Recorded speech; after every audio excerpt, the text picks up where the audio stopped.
Hello and welcome to the Tarkis Zone. This is Node War night here at here in the game Black Desert Online, and my guildies have asked me to man this turret right here.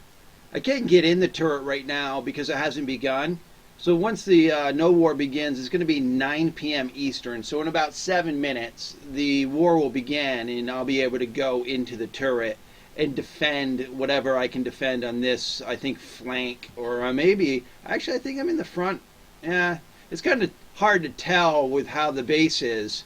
Where the front, I know where the back is because there's a sheer cliff behind us, but, you can't really see that. And I'd be moving around right now, giving a better scope of this, but the reality is if I'm on my knees and I got my ghillie suit on, nobody's going to really see me here. They're not going to see me on the mini map. So that's key. If I stood up, I would reflect on the mini map and I'd give our base position away. So I'm pretty much stuck in this kneeling position. I mean, yeah. So, when it begins, and what's also nice about it is they've got another turret on the other side there, up here. Because if you look at where my mouse wheel here is up here, they got another one of these flame turrets. What we're going to be doing is if you go to the M command, okay, you're going to see where we are here on the map. You're going to see all the green people that are in my party. I'm on the defensive team. Now if we click here on these icons, Node War information, all right, here we go. So what this is going to tell us, if now that we're here, I should be able to see what, I might have to click on the node here. Give me a second here, bear with me. There we go. You have to click on the node, and then it's going to give you what the battlefield map is. So this thing is huge. Look at this. It looks like it's part of these, I guess these must be the same. Yeah. Because it's not split here. So this is the battlefield. And again, forgive me, I'm not that knowledgeable for Node Wars. I'm not an expert by far. I'm just trying to show you what I know. So here we are up here, and the war is anything that's in this red. So if we're going to be looking for other towers, other castles, we have to have people running through all this battlefield to find them, because this is it's like a race. You basically are going to send some guys out, some scouts out, to race out there to find their base. Once we know where their base is and they don't know where ours is, we have the advantage because we can just push, and they can't afford to have people out in the field looking for our base because they've got to defend their base. So it's really a race, and you don't want to give up your location. And that's why I'll post this video after the war. Yeah, Tarkis just gave away the kitchen sink, the basement, and the roof all at once. That would be terrible. Well, they did a pretty good job building this thing. And, I'm in the New Order. And they seem to, understand what they need to do to get this done. So they have people out in the field already, systematically placed, ready to go and look for the enemy's fort or castle, whatever you want to call it here. But really, it should be a good time. We're going to be starting here in about 4 minutes. And, I'm hoping to see some action here. I mean, it could be the fact that Tarkis sits here all night doing absolutely nothing. Because, again, if we find their base and we roll over them or give them enough pressure that they never come in this direction, I might not be doing anything for the next 3 hours. It could be that. It could be like that. That's the thing about being on the defensive team. Not a lot of people want to do it because it's not a real glorified thing to do unless the actual battle's here, which is not always a good thing, because if they find our base first and they do the pressure trick, then this becomes a battleground for the entire night until they either destroy the base. And what they need to do is they need to destroy that building behind me. And again, I'm not going to stand up to show you this because I'd give my positioning away. But that building that you see, that castle behind me, with that big red bar on it, that's its hit points, or I guess that's what I would call it. Yeah, it's going to be a good time. And I think really, it's going to be a good battle.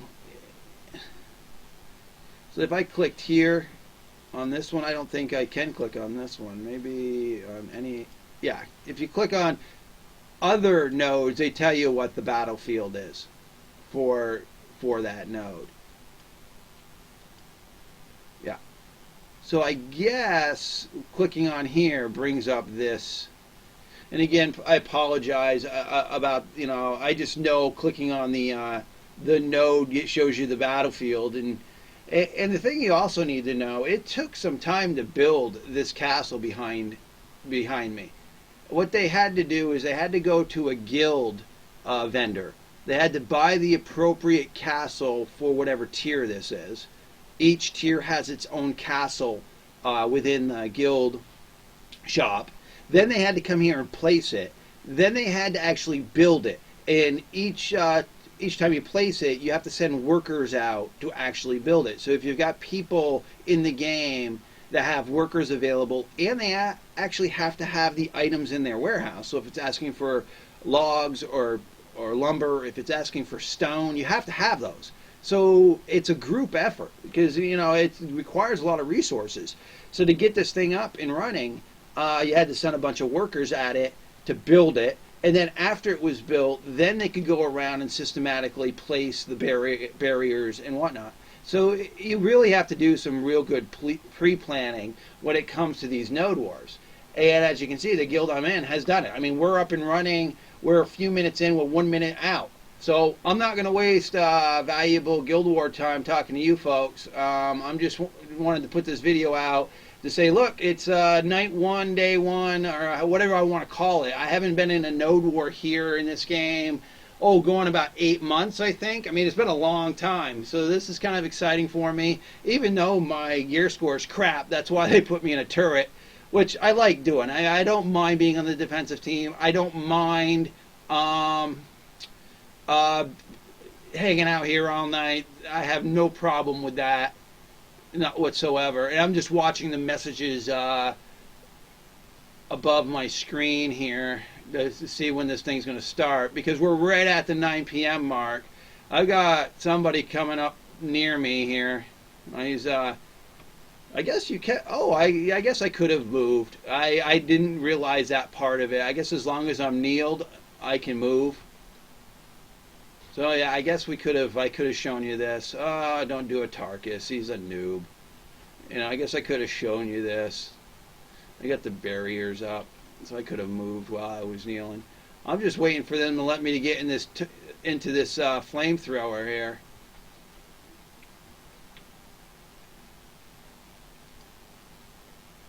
Okay, so when I click the open command on the flamethrower or the siege equipment, it giving me what they loaded it with. So they've given me 100 oil already to run this thing. See, I don't have enough. I only got two options here. I've got look at how much oil, and then I've got remove it from the battlefield. Imagine being the doughhead that does that, walks up to it and hits that command and rips it off the battlefield. Because again, everything requires time to build. So when they built this, it required some time to build it. When they built the barricades, that requires some time to build.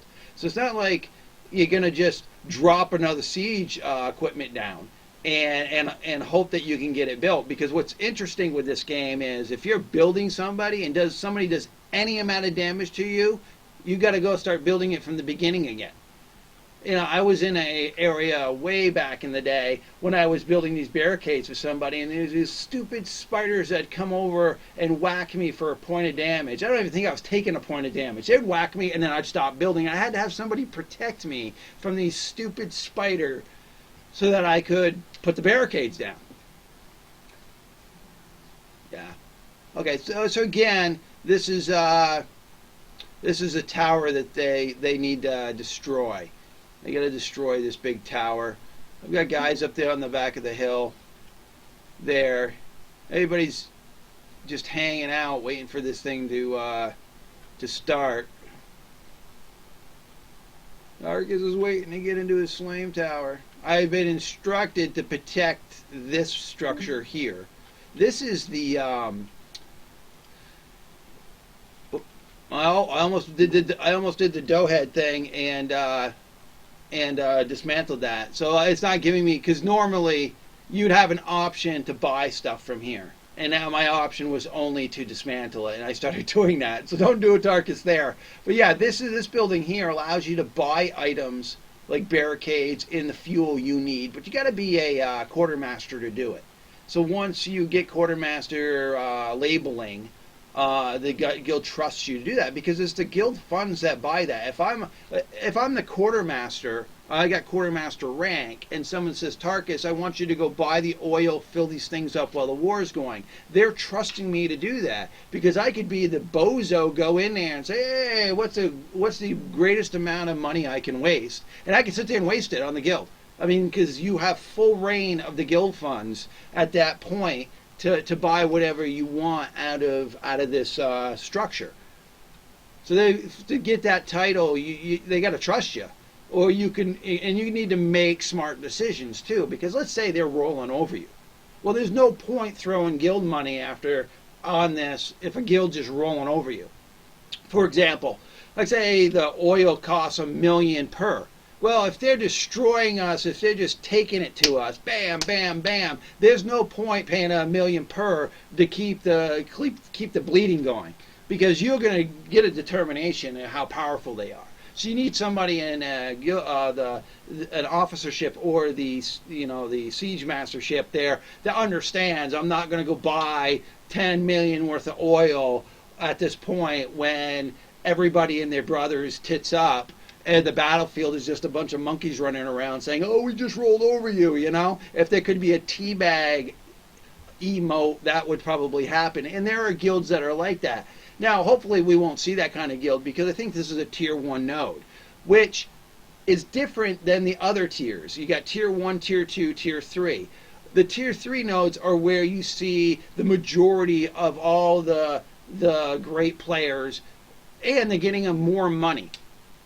When you take a node on, you get money. If you win, you'll get money for the duration that you own that node. And it's a lot of money for a guild. And it goes right into the guild funds automatically.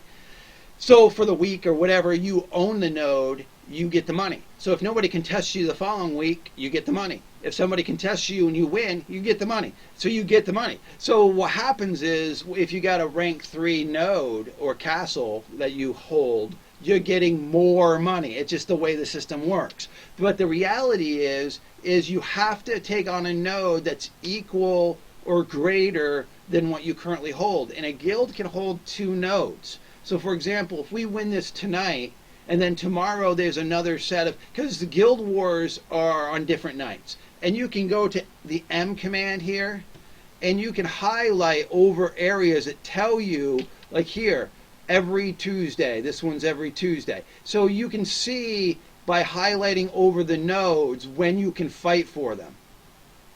Okay, this one every Wednesday. War day every Wednesday. So you can pick a day where, okay, today we're going for a tier 1, and then on Wednesday we're going to go for another tier 1. This way you'll have your 2 nodes if you win them.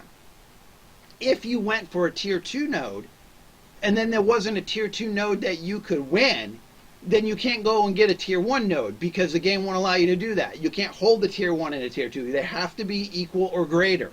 So you don't want to pigeon, if you're one of those guilds that are like medium and you go get a tier 2, then you might not ever be able to hold a second node at the same time. And it might be it might be better for you to hold 2 tier 1 nodes and then get the money from both those. And you're probably playing against other guilds that are more to par with you. You know, I think this guild would do very well with tier 1, tier 2. I don't see us having any problem. I think tier 3 might be challenging for us right now, only because we haven't worked as a group mechanic yet.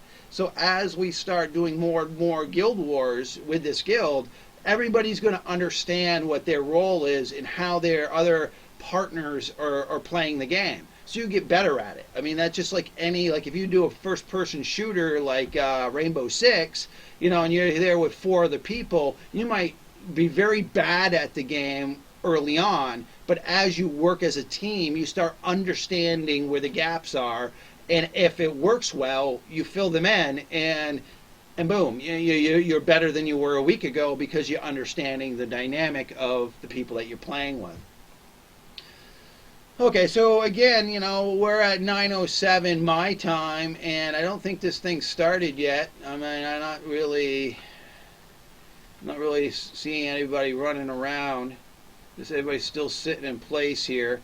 Well, I'm not going to take much more of your time. I was hoping to wait long enough so I could show you how this turret worked. But really, it's just me opening up this plank right here that I'm sitting on. It opens up, I jump in, and I have the ability to use the flame tower. I mean, that's really all that is. Well, again, I hope I didn't bore you, and please don't rage me or troll me about this video. I am not a Node War person, and if you want to add comments or your own opinions to this that are positive, then I'd be glad to read them, and I would incorporate them in a future video. All right, well, thank you for joining me. This has been the Tarkis Zone.